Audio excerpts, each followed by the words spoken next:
Hey, what's going on everybody? I'm Noah from PhoneDog.com, and I'll tell you two things. One, I don't really like Windows Mobile as a mobile phone operating system. Two, if I did, the HTC Touch Pro2 probably would be the phone I would get. This is the Touch Pro2. This is the unlocked European version. Thanks to the folks at HTC for sending us this loaner. Lots of rumors kicking around about this phone coming to the US. It most likely will show up on all 4 major US carriers, just like the Touch Pro first version and the Touch Diamond first version did. They both did, right? No, yeah, they both did. No, not T-Mobile. That's right, they didn't go to T-Mobile. But we're hearing this one will go to all 4 carriers. That's not confirmed. Also, hey now, I'm making a video. I don't want a phone call. Knock it off. What's also unconfirmed but likely to happen is that this phone is going to show up on T-Mobile in the US very, very soon. Lots of rumors kicking around about possible launch date. We've seen some photos online, that kind of thing. You can check out the Phone Dog blog for more on that. We're hearing maybe next month, August. At any rate, though, I've had a chance to play with the unlocked version.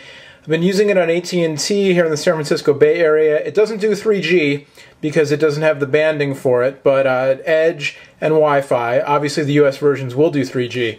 And really, it's a great device, I think, for the power user, especially the business user. HTC added some very cool features for the business user, not the least of which is the Straight Talk speakerphone. This is just very cool. When you make a phone call, and we'll do that.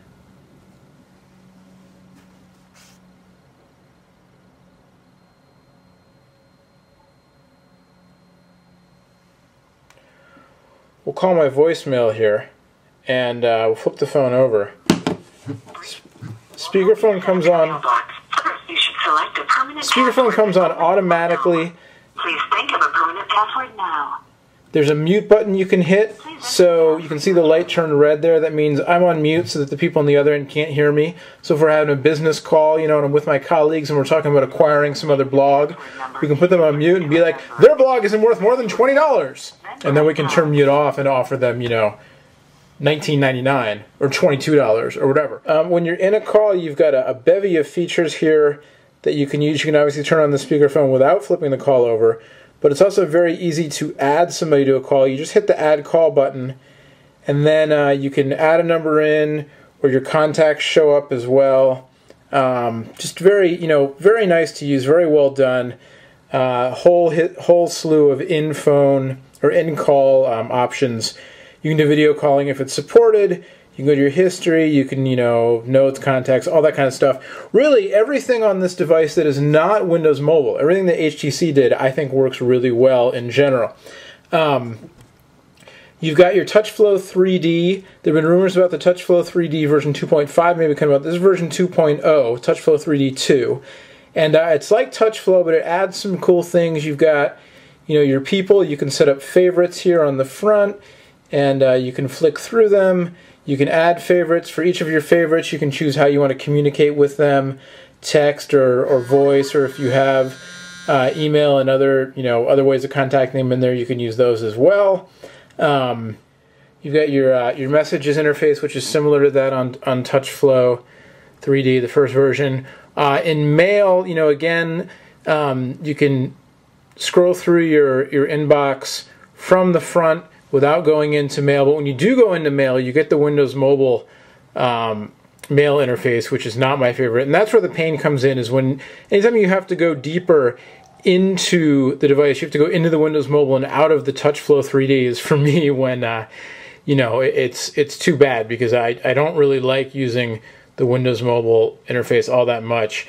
But it's a resistive touchscreen, so it comes with a stylus. There's a stylus in the phone right there. It took me, I'm used to using capacitive screens more and more, so I have to remember to use my thumbnail instead of using, or, you know, fingernail instead of using the pad of my finger. But when I do, it works great. It's one of the better resistive touchscreens out there.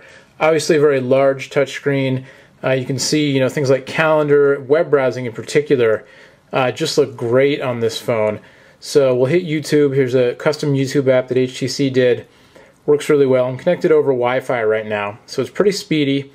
And we'll do Madonna, Michael Jackson. Full widescreen mode. You can see it's very glossy, the screen. You can see my reflection coming out of it.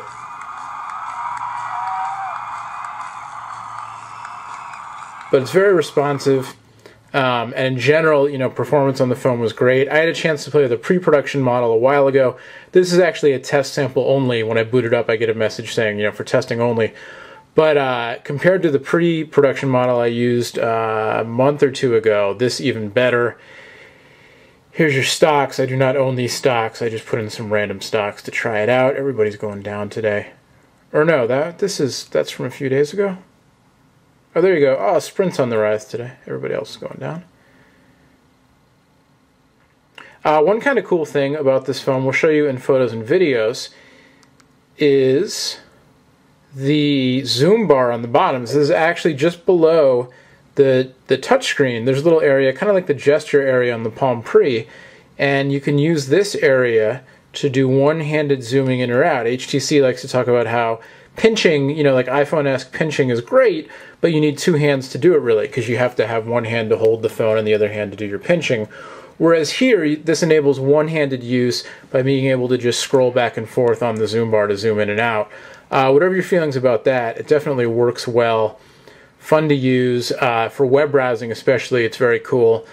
I'll show you some of the other things here. Your music interface, similar to TouchFlo 3D, the first version, and your weather app, which is a nice little weather widget. We'll update that now, see what the weather's like.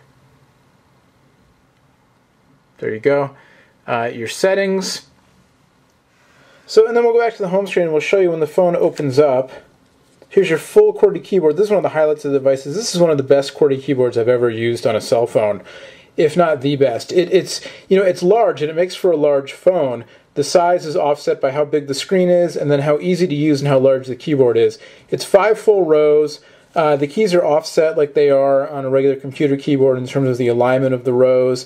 It's got a large space bar. It's got a dedicated numerical row. It's got caps lock with a light.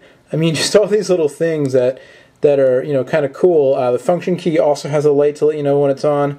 Shortcut key for your messaging. It's got a little, it's not really a D-pad, but cursor keys down there, so you've got basically a D-pad. Lots of shortcuts as well. But mostly, it's just really easy to type on. It feels great. It's got good action. And, it's nice to type on. And then